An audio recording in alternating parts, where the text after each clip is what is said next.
السلام علیکم ورحمۃ اللہ وبرکاتہ۔ دوستوں، میں ایک نہایت اہم اور حساس مسئلے کی طرف توجہ دلانے غرض سے حاضر ہوا ہوں۔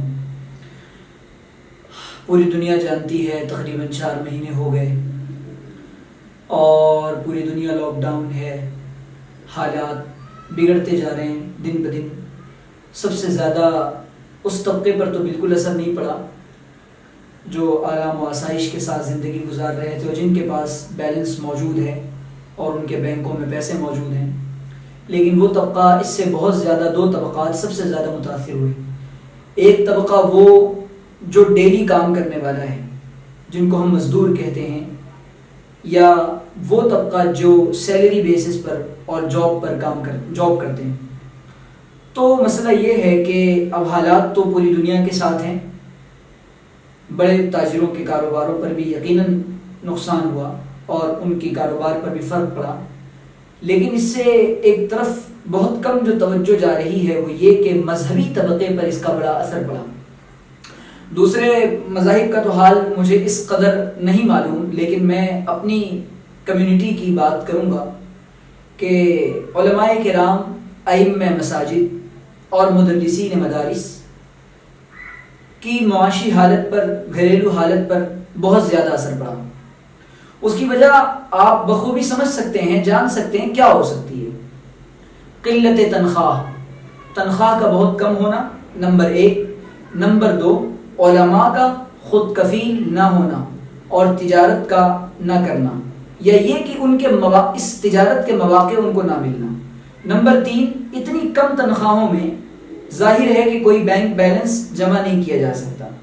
جو کچھ علماء کے پاس تنخواہ آتی ہے، اکثر علماء کا اور ان کے گھرانوں کا حال یہ ہوتا ہے تنخواہ آدھے مہینے میں ہی مکمل ختم ہو جاتی ہے، اور ماشاءاللہ یہ بات بھی سب جانتے ہیں کہ ان کی اولاد بھی زیادہ ہوتی ہے، ان کے گھریلو اخراجات، لیکن لوگوں کو یہ لگتا ہے کہ بس سفید لباس میں سفید پوش ہیں، یہ تو سارے معاملات ٹھیک ہوں گے۔ تو عوام کی یہ بدگمانی ہے، اللہ کرے یہ ان کا، لیکن اس کا نقصان یہ ہوتا ہے کہ لوگ پھر امداد و تعاون بھی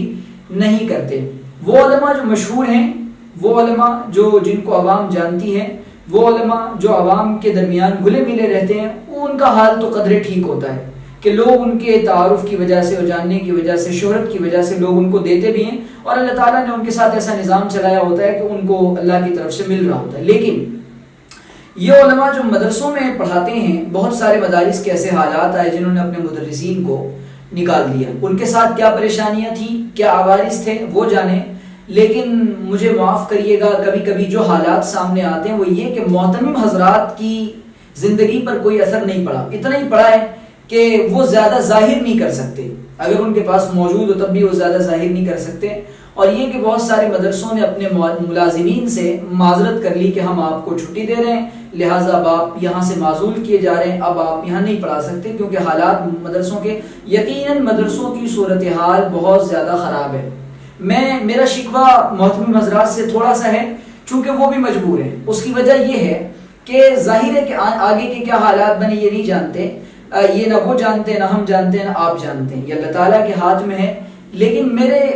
میں 2 طبقات سے اس وقت مخاطب ہوں۔ ایک تو وہ طبقہ جن کے پاس اللہ تعالیٰ نے بہت زیادہ مال و دولت دیا ہے، وہ، دوسرے وہ کہ جن کے پاس بینک بیلنس موجود ہے۔ ظاہر ہے کہ آپ یہ سوچیں گے کہ اب ان حالات میں کیا کیا جائے، تو کم از کم آپ کے قرب و جوار میں جو مدارس ہیں، جو مساجد ہیں، جو ائمہ حضرات ہیں، جو مؤذنین ہیں، جو خدام ہیں، جو دینی فیلڈ سے جڑے ہوئے لوگ ہیں، آپ کا فرض منصبی ہے کہ آپ ان کا خیال رکھیں، ان کے بھی بچے ہیں۔ اب یہ کہہ کر معذرت کر لی گئی، بعض مدارس نے معذرت کر لی کہ حالات بڑے نازک ہیں، ہم کیا کریں، کم از کم ان کے راشن کا انتظام، یا یہ کہ بلکہ دارالعلوم دیوبند نے اس سلسلے میں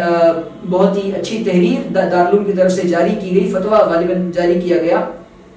وہ سوال پوچھنے پر کہ جو ملازمین مدرسوں میں پڑھاتے ہیں، جو اساتذہ پڑھاتے ہیں، جب تک وہ اس مدرسے سے جڑے ہوئے ہیں ان کی تنخواہوں کا ذمہ دار مدرسہ ہوگا۔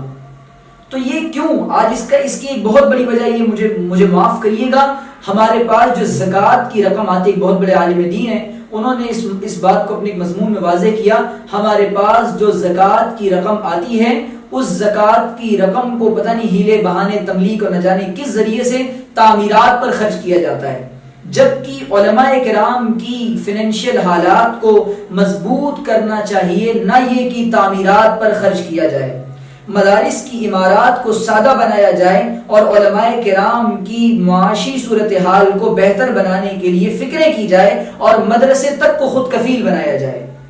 ایسی صورتحال پیدا کی جائے۔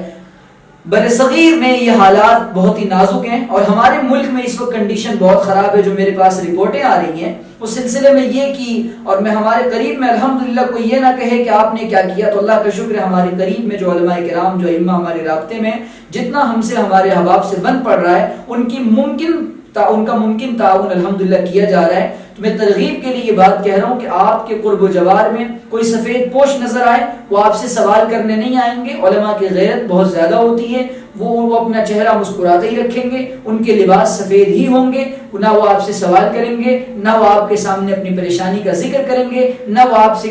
دست سوال دراز کریں گے۔ عوام کی ذمہ داری ہے ان کے گھروں میں راشن پہنچائیں، ان کو بند مٹھی جا کر ہدیے اور تحفے دیں، انشاءاللہ اللہ تعالیٰ راضی ہوگا۔ یہ اس وقت میں کرنے کا بہت بڑا ذمہ کیوں، یہ ہمارا قومی ملی فریضہ ہے کہ ہم سب کے سب ہماری نماز جنازہ پڑھانے کے لیے مولوی آتے ہیں، ہمارے بچوں کو قرآن سکھانے کے لیے یہ مولوی حضرات آتے ہیں، ہم جمعہ ان کے پیچھے پڑھتے ہیں، عیدین کی نماز ان کے پیچھے پڑھتے ہیں، ساری زندگی کے مسائل علماء کرام بتاتے ہیں، ائمہ حضرات بتاتے ہیں۔ اسی لیے ہماری ذمہ داری ہے کہ ہم اپنے اس مذہبی، دینی، قومی، ملی فریضے کو بالکل ادا کریں اور اپنی ذمہ داری سمجھ کر ہر شخص جو اس میں حصہ ڈال سکتا ہے اپنے علاقے کے قرب و جوار کے علماء کا، ائمہ حضرات کا ساتھ دیں اور خیال رکھیں۔ اللہ تعالیٰ سے دعا ہے کہ اللہ تعالیٰ سمجھنے کے، عمل کرنے کی توفیق عطا فرمائے۔